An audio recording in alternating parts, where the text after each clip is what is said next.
Hey, what is up guys, and welcome to our Nordic style Mage's House interior show around. Hopefully in this video I can sort of give you guys some ideas of what you might want to try in yours and maybe get you guys a little inspired. So just in case you didn't see a nice show around of the exterior in the last video, I'm going to do a quick fly around really fast. So this would be the left side with the tower on the back. I'm not sure if there's anything else that I added besides most of the icicles. I know I cleaned up this side of the house just a little bit because it was looking a tad bit messy, but that should be it besides the new fences in the front and this little cobblestone wall thing that I was trying out, just to sort of separate the house from the hill behind it and all that. So as you walk across this path, you sort of enter into the little undercover area, which would be the doorway. And I decided to throw some boxes in here because I really wanted to make this wizard seem almost like a hermit or someone who was kind of afraid to venture too far outside of his house. So I had the boxes piled up, also with some snow kind of overtaking the house and almost, I guess, flooding into it too much because this guy's maybe not always out of his house shoveling it away. So then we come in here. Oops. That damn axe. It's always doing that to me. There we go. So now we come in here, and this is sort of the main hallway, and I decided to make it so there was like a fork in the road, and whoever the traveler is sort of has a choice of whether he wants to go upstairs or continue on the downstairs. And I gotta say, the downstairs is still kind of relatively normal, which might be for the best, just in case this guy ever does want to have guests over. He won't seem too much like a creep or some kind of crazy warlock who's just mad insane with witchcraft and all that. So as we come down here in the main little entrance area, we do have, I guess, a couple weird things like the wither skeleton head up on the top of that shelf. And I guess that's it. I'm not really sure what the hell this is. I was just kind of messing around with the item IDs and somehow found that. It's probably like a little furball creature or something, or maybe some sort of iron lockbox. But yeah, that's the little main entrance, also with the bearskin carpet. But as we head over to the right here, I decided to kind of try to just fill this whole place up as much as possible, make it really cluttered, make it seem like maybe this guy's kind of a slob or maybe just doesn't like to always have time to clean up and all that. So we got this little, I guess, desk right here with some papers scattered around that, also with some exotic plants that he may have discovered throughout his, I guess, low amount of journeys that he's probably made outside of his house. And so yeah, then we just continue over here. He's got a little bit of seating, some shelves or whatnot for his pots and pans and silverware. I guess this is probably sort of like a wanted poster just in case he ever did want to maybe track down this creature to possibly find out some of its skills or maybe its magic, whatever the hell it has. But yeah, and then we come over here. This is just sort of the more kitchen area with all the shelves and drawers and all that. And I did try out a couple new things right here. This is a little, I guess this one would be the cupboard that you pull out to the left, and then this one is the drawer that just goes straight out with that nice little anvil handle you see right there. And then I believe that's it. I was debating whether to make this just a closet or either a little stairwell that went downstairs to the basement. But it seemed like with all the, I think we have 3 floors total in this. That is including the attic. So that just seemed like enough, so I didn't really want to go too much farther. But we do have quite a bit more shelving in here with some chests and other exotic plants. And then in the corner, I decided to mess around with the item IDs again and throw some hanging fish down right there. And then we also have the creepy zombie head, which will occasionally have a worm crawl out of his eye, and he will eat it, as you see right there. I'll just, in case you didn't, I'm going to wait really quick, because it is pretty awesome. There he goes.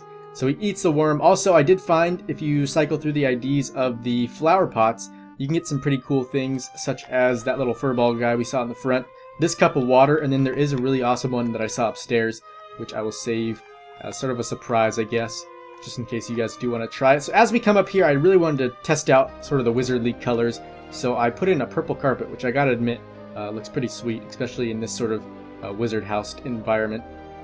So I'm gonna save this area for last, I believe, since it is probably one of the coolest sections. But as we come in here, we just have some posters just to kind of fill up the walls and make everything look a lot less boring. Then we also have this little torch on the right, which in fact is a redstone torch, just so it doesn't bring out too much light, and that really keeps a nice dark and gloomy mood. And then this is the thing I was talking about. It's a cool ender eye, and it's really orange, and it just really makes it seem like a crazy wizard place where he's collecting a bunch of potions or ingredients for his brewing stuff and spells, whatever the hell he wants to make. And then we have this bookshelf messed with the item IDs again here, just to kind of mix it up and give it a different look. So we got some blues, some oranges, and some reds in here, just really a nice variation of colors. And then this thing, this in the default texture pack will just look like the standard, I believe it is the, what is it, the wooden pressure plate? It might be the stone one, I'm not quite sure. But if you cycle around with the IDs in the Conquest texture pack, you will end up with this little cool paper with the quill, or the pen, as it would be called nowadays. right on that. And then these little chairs, these are just, I think in the default one, I might have to check this after, but I believe they're just the oak wood half slabs. So that's pretty cool. So they'll still look good in the default texture pack, but in this one, if you cycle through the IDs, they will become these nice sort of cushioned chairs, which I really like. And it really brings out a nice variation of colors to go along with the rest of the build. And then, so yeah, this is his main little library section with the cool little enchanting table right here. I just thought that really fit the mood quite well with the book floating around and all that. And then he's also got some more ingredients over here with the mushrooms and whatnot. And I believe that's probably it for this floor. Yeah, so we'll go ahead and head up inside the tower. And I made sure and put in, wherever we had a ladder, I put in a trapdoor like this just to cover it up, so if people did end up on this floor, they would never fall through. So right here, I think this is the end portal block. Just thought it looked kind of cool and different, so I wanted to throw that thing in. And then around here, I just had another zombie head along with some more books, because in a wizard's home, you can never get enough books and scrolls and all that. So as we come up, I think this is the last floor, but before we reach the very top of this thing, but there's just another ender chest right here. And what else is there? Some more exotic plants, another brewing stand. I think that may be the first one I've shown you.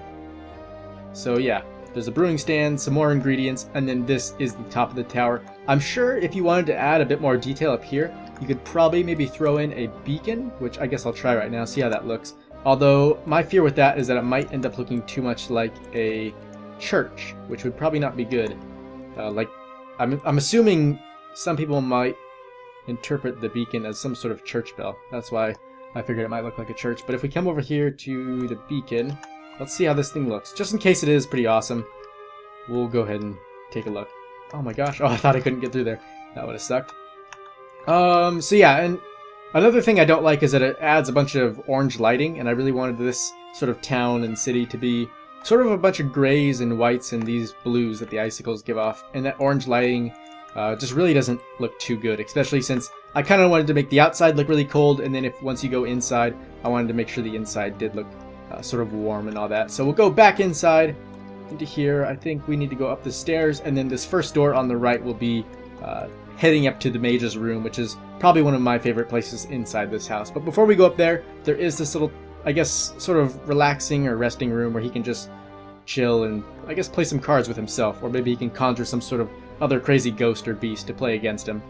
So yeah, I thought that was pretty cool. This is just also another item ID that you will get if you cycle through the ones with the pressure plates. And then once again, this is that cool little chair that I found, and also I threw some ingredients in here.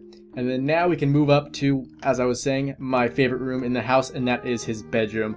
I just really love this place. It's super cluttered, has all kinds of different materials and stuff that just really make him look like a crazy, insane dude who's just totally into his potions and spells and all that. So behind the little trapdoor, which definitely helps out right here, especially if you wanted to use this, he'll never fall through. We have the Eye of Ender right there, a nice little candle in the middle to put off some very nice lighting, I must say. And then on the left side, we have this little brewing stand with a few potions in there. And then this is probably just some ingredients that he's got listed on his wall. And then once again, that little poster of the creeper who he's probably trying to hunt down or something. And then I think that's it for sort of this back side. And then if we head over to the right, we got some more ingredients. This, which strangely got messed up. I used to have this thing. It almost looks like a toilet, which is kind of creepy. But yeah, I just thought it looked like some sort of cool, maybe brewing station. Along with that, maybe he throws some ingredients out there, and all that comes out is like big giant poofs of smoke and stuff. And so yeah, I just thought that looked kind of cool. And then if we move over to the sort of far back area of his bedroom, we got another chest, this awesome chandelier that I really love, and then a nice little map back here that I thought added to the mood. And then this little chest. The only thing I don't like about this one is in the default texture pack, it does just look like a normal Steve head, which is kind of weird. I don't think this guy's a man killer, so maybe if you're in default texture pack, I would not recommend placing that one in there. But I think the zombie head does really still kind of fit the mood and look cool. I did use like, I think 3 zombie heads. Probably overkill, but they just really sort of fit the mood of this build. And then in the back, we have the bed and this awesome purple carpet once again. And I believe that's it. Also, if you didn't realize, the chandelier is being held up by some chains, which is really cool. I think the base block for the chains is cobwebs, so it does look a bit strange in the default texture pack. But for the chandelier, what's good about this is just the normal brewing stand. So especially if you're in default texture pack, this will pretty much just look like a chandelier to begin with, which is pretty cool that it won't look too terrible if you place that in here and then sort of transfer your texture packs over. So I believe that is it for this build. Hopefully it gave you some nice ideas for you to try on your own little wizard house, and hopefully you got that inspiration flowing and all that. But I just want to thank you guys for watching. Hopefully you did enjoy the video. Make sure and let me know in the comments if there is anything you want to see next time. I believe we'll be building in the Viking style next, so I don't know what we should build in there.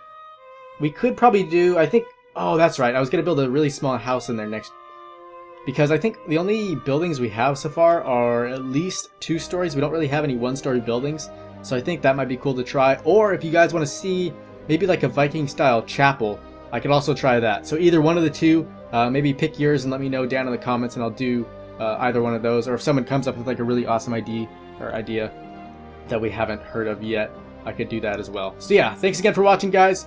Hopefully you did enjoy the video today, and as always, I will see you in the next one.